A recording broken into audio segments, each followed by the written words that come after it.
effective strategy against Terran. However, there are a lot of siege tanks, and one of them's not even sieging up. More Marauders, more Vikings. That's a lot of Vikings. So Colossi, not as viable. Should see some kind of switch eventually if he survives this. Should switch into Immortals, but he's actually supply blocked for the time being. Marines moving down. If we look at the unit composition, actually, let's take a look at this instead.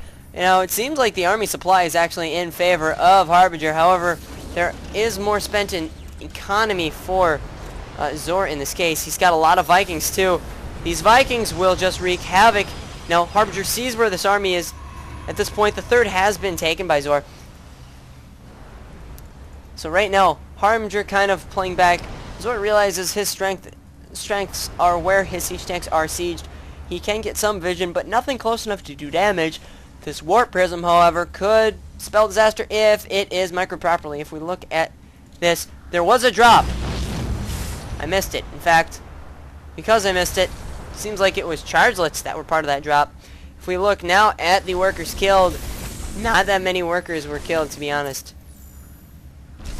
All the SCVs were pulled, and, well, seems like Feeder 1, who was casting this or being a referee in this, saw what had happened. Harbinger laughing his butt off as he did so much. That was anticlimactic for sure. Basically, the SCVs moved away right away as soon as that Warp Prism was down. Not very effective once again. So if we look at it, at the units lost, seems like more units were lost by Harbinger overall as far as the resource count goes. So even at this point. However, there is a slight lead for Harbinger, seeing as how he is going to continue to go for the upgrades, macroing up like crazy, getting his pylons. He is probably looking to max army. He probably even got supply blocked. A scan going down, seeing this expansion, barely seeing a tip of the army. He is basically, well, actually, he is able to see everything. Gonna move forward with these Vikings, destroying the Colossus if possible. Sure enough, he does. He's gonna move these Vikings away. That was risky. He's gonna lose one Viking, almost lost the second with 5 HP left. Now, another Colossi is gonna be built as well as Psystorm. So you're gonna see a push towards a max army between these two very good-minded macro players. However, if Zor manages to hold on to this, he will have done something very effective. Seems like those double expos may have seemed risky, but he's going to go ahead and go for a larger bio army. Is, however, supply blocked. Now that's fixed. So that being prevented. Now there is more observing going on. One observer here. Another observer is going to go to the north portion to see if he has seized a fourth, in which case he does have an advantage. Maxing out his army. It will be a test of unit compositions. Going for an immortal. Very good as well. However, I did see, like in the last match, Harbinger did get a bit more. Let's see what he scans. He scans out a decent amount of workers for sure. Not too many siege tanks. It seems like a lot more focused on that MMM build. But Biomech, pretty good to use these siege tanks. Allow map control to still be in favor of Zor. That still is a huge blob of orange as they move forward. Will the Archon be able to do a decent amount of damage? Siege tanks focusing on the Archon instead. This Colossi, ooh, a good blink by Harbinger. He'll move back to Marauders. The siege tanks trying to do as much damage, and sure enough, they are. Siege tanks doing great damage. And it seems like that Colossus goes down. The Immortal doing even more damage, though. Archon able to sweep up even more. Will this be enough? It's interesting, the Chargelets moving forward. A good stim, though, by Zor will push his army back. And blinking the Stalkers away. Not even going to bother with warping in more units. He's got, ooh, he's down to 2 base economy. These Marauders going to move forward with some ghosts. Will he lose this expo? He lost the last game. He needs to hold on and destroy this MMM build. Blinking Stalkers back. Chargeless being out-microed by Marauders. This army needs to stay back. Maybe destroy this expo. That will spell disaster. But no, he's going to engage. Chargeless able to move in, do some serious damage. Big warp in coming in for Harbinger. Zor is going to continue to apply the pressure. However, he lost more units than was worth just by looking at the supply. If I decide to look at it, his army so little at the moment. And, wow, so close, so evenly matched. I'll enable sound again. My bad. Gonna build up his army. The siege tank's gone. Vikings not used as much as they could have been. They could have even been lowered to finish them off.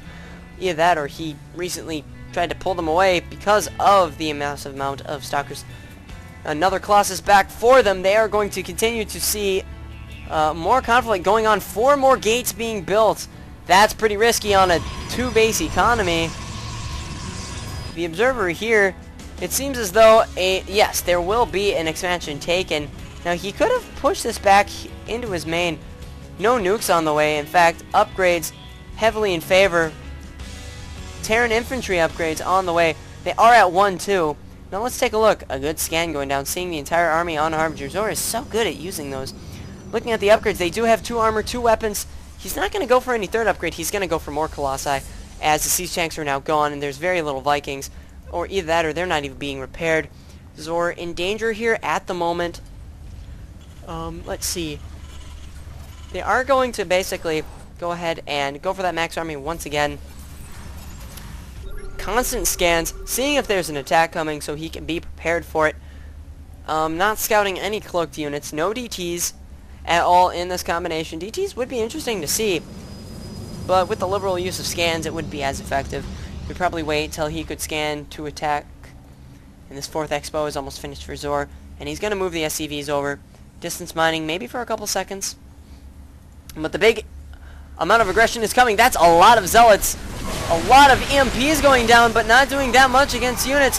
1 Colossus going down, 2 Colossus going down, 3 Colossus going down. However, it seems like these Vikings will not last very long. The Marauders backing off, but this Colossi that lived will go ahead and destroy this Expo. These Zealots gonna pull back. Will more Warpins come along as he goes for the 3rd level upgrades? These Marauders can do some serious damage here, but this Colossus and these Zealots are gonna go ahead and take this 3rd. That 4th isn't really being mined at the moment, so that will be huge. Zealots pulling back. Huge lead taken by Harbinger. Let's take a look once again. He's got such a large army, and I continue to do that once more. And so many units killed. He's ahead. He needs to continue to stay ahead. Harbinger, well played indeed. Your army composition was greater. Going against these Marauders with a heavy amount of charge. Stalkers, will they go ahead and destroy the Vikings? I don't know. It seems like Zor will GG. 2 very good games in a row. Evenly matched players. Wow, that was fantastic. Reasons for victory in the end here. I'd say that Harbinger's reasons for victory was the fact that he had such a good unit composition. Those Zealots were so effective. Protected his Colossi when necessary. Had them so good. And when he decided to get so many of those charged Zealots, able to push back those Marauders, that is probably the greatest reason for victory. Zor could have won if he decided to go more for those, he didn't repair his Vikings, could have expanded sooner. Destroying this expansion was critical. Such a good macro game. The better player won in this case. If this was a series, they are now tied 1-1. I learned a couple things here, a thing or two. Hopefully you did as well. I will see you guys next time with another replay, maybe even tonight, and have a good weekend.